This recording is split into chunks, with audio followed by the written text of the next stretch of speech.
I, alongside most people, find rockets to be incredibly cool. But how do rockets actually take off? What sort of wizardry is at work? Well, unfortunately, there's no magic here, but there is some physics. All motion in the universe is governed by a simple physics concept called forces. Simply put, a force is any push or pull that acts on an object which causes a change in its motion or its shape. So, when I push on this book and it slides across the table, I'm exerting a force to the right. One very important force which acts on everything and everyone all the time is gravity. Because the Earth is so much bigger than anything else on Earth, it's going to pull everything down to the ground towards the center of its mass. If I drop a book from mid-air, it's going to fall to the ground. And no matter how high I try to jump, I'm always going to fall back down.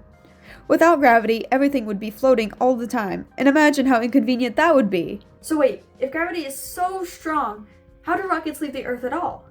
Well, it's something to do with Newton's third law of motion. Newton's third law states that whenever an object exerts a force on a different object, the second object exerts an equal and opposite force on the first. Say you have an untied balloon full of air.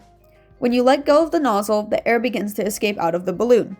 As a result, an equal and opposite force begins to propel the balloon in the other direction. This is the same idea that works to push rockets off of the ground and into the sky.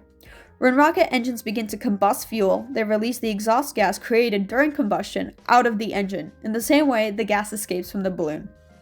Because of Newton's third law, an equal and opposite upwards force called thrust is generated.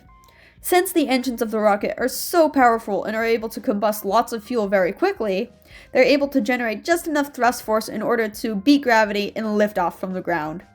And that's how rockets are able to take humans and rovers alike to the International Space Station, the Moon, and beyond.